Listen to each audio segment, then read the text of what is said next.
Hello बच्चों, आज हम लोग सॉल्व करने वाले हैं ग्रेविटेशन चैप्टर के क्वेश्चन एक्सरसाइज नंबर 6, 7, 8, 9, 10। तो ये हम इस वीडियो में सॉल्व करेंगे और पहले के 5 क्वेश्चंस ऑलरेडी सॉल्व हो चुके हैं जिनकी मैं लिंक डिस्क्रिप्शन में दे दूंगा। तो चलिए इस क्वेश्चन को सबसे पहले देखते हैं। 6th नंबर के क्वेश्चन को, what happens to the force between two object. तो फोर्स होता है, तो फोर्स क्या होता है? Force equal to Gmm by d square. The mass of the object is doubled. एक मास है वो एक ऑब्जेक्ट का डबल हो जाए। ये दो मास होते हैं, इन दोनों में से एक ऑब्जेक्ट का मास डबल हो जाए। तो मान ले ये छोटी वाली है, हमें इसे हम 2m लिख देते हैं। Gm 2m by D square. Okay, ये 2 था वो इधर आ गया, तो 2 Gmm बाई डी स्क्वायर। तो अभी हमें इतना देखना, सिर्फ इतना इतना। ये क्या होता है? इतना तो फोर्स ही होता है। तो हम ये लिख सकते हैं 2 इंटू फोर्स, बस 2 टाइम्स फोर्स में फर्क पड़ेगा। तो 2 टाइम्स, पहला क्वेश्चन हमारा सॉल्व होता हुआ। 6th का सेकेंड पार्ट देखते हैं। The distance between two the object is doubled and tripled. तो सेकेंड में भी दो हैं, एक बार डबल करना पड़ेगा, एक बार ट्रिपल करना पड़ेगा। तो चलिए सेकेंड को सॉल्व करते हैं। ये फर्स्ट है, इधर ये इतना है। सेकेंड को सॉल्व करते हैं। तो फोर्स बराबर Gmm बाई डी स्क्वायर। तो हमें जो है डिस्टेंस हमारा जो है डबल कर दिया जाए, Gmm बाई 2d स्क्वायर। 2 का स्क्वायर क्या होता है? 4। तो Gmm बाई 4d स्क्वायर। तो ये 4 का मतलब क्या हुआ? 1/4। तो टोटल हम लिख लेते 1/4 into Gmm by D square. तो ये क्या होता है? ये होता है फोर्स, और 1/4 तो फोर्स हो जाएगा 1/4 ऑफ फोर्स। अगर डिस्टेंस है वो डबल कर दिया जाए तो फोर्स हो गया वो 1/4 हो जाएगा, और डिस्टेंस है ट्रिपल्ड कर दिया जाए तो चलो ट्रिपल्ड मान लो, force equal to Gmm by D square. अगर ट्रिपल करेंगे तो हो जाएगा Gmm बाई 3d स्क्वायर। तो Gmm 3 का हो जाएगा 9d स्क्वायर। तो 1/9 इंटू फोर्स, ये हो जाएगा हमारा। हम डिस्टेंस है वो उससे ट्रिपल कर देंगे। तो ऐसे ही अगर मास है वो बहुत ऑब्जेक्ट का डबल करें, पहले हमने एक ऑब्जेक्ट का मास डबल किया, अब दोनों ऑब्जेक्ट का मास डबल करें तो कितना फोर्स में परिवर्तन आएगा। थर्ड क्वेश्चन इधर लिख लेते हैं। ये सेकेंड हुआ हमारा सॉल्व। अब ये थर्ड लिख रहे हैं। Force equal to Gm by D square. दोनों ऑब्जेक्ट के मास 2m हो जाए, ये भी 2m हो जाए, ये डी स्क्वायर है। तो 2 into 2 4 Gmm by D square. तो 4 टाइम्स इसमें हो गया। तो I hope you guys understand the 6th question.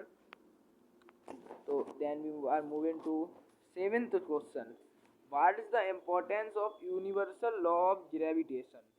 तो ग्रेविटेशन का लॉ होता है, यानी यूनिवर्सल लॉ फोर्स होता है, वो Gmm बाई डी स्क्वायर के बराबर होता है। इसकी इम्पोर्टेंस क्या है? तो सबसे पहली इम्पोर्टेंस है the force that binds us to the earth. ये फोर्स हमें ये बताती है कि हमारे से कैसे जुड़े हुए हैं। अगर मान लो आप इधर से ऊपर छत पे हो, ये आपका घर है, ये आपकी टेरेस है, यानी फ्लोर है, इधर आप खड़े हो, और इधर से जंप मारते हो तो आप सीधा नीचे आओगे। ये किसकी वजह से हो रहा है? ग्रेविटेशन की वजह से।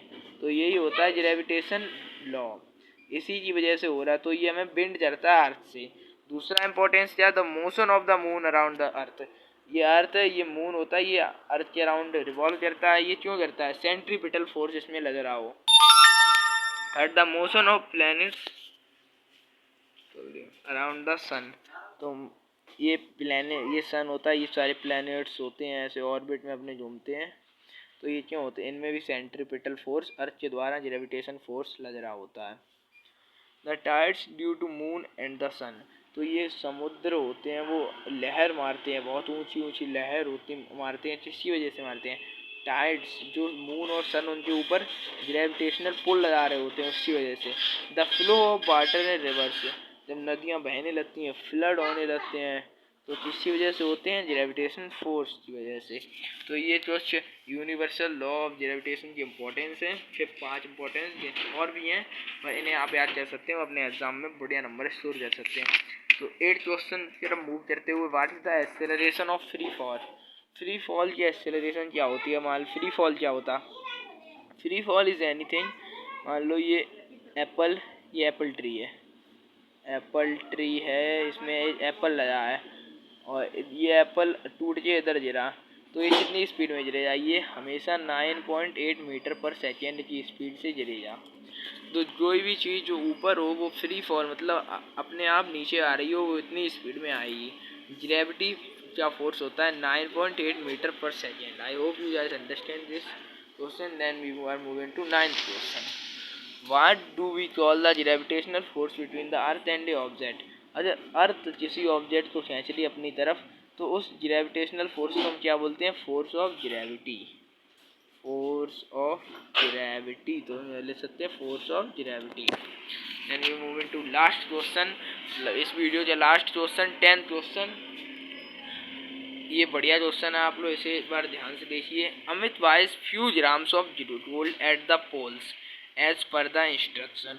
अमित एक लड़का है जिसने कुछ ग्राम्स लिए सोने के पोल पर, अर्थ के पोल पर, of one of his friend, उसके दोस्त के इंस्ट्रक्शन के अनुसार।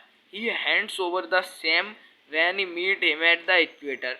उसने वो ही सोना, मतलब बिल्कुल भी उसमें छेड़छाड़ी नहीं की, सीधा सोना अपने दोस्त को दे दिया। ऐसे ही दोस्त होने चाहिए। पर कहाँ दिया? इक्वेटर पर। उसने जहाँ से लिया था? पोल पर। ये दोनों बात ध्यान रखने वाली है, पोल पर लिया जा और इक्वेटर पे उसे दिया।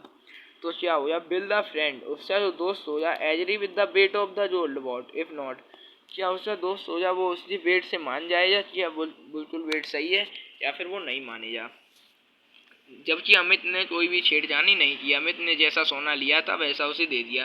तो चलिए आंसर क्लियर पढ़ते हैं। नो, इसका फ्रेंड नहीं मानेगा। His friend will not agree the at the weight of gold. क्यों नहीं मानेगा?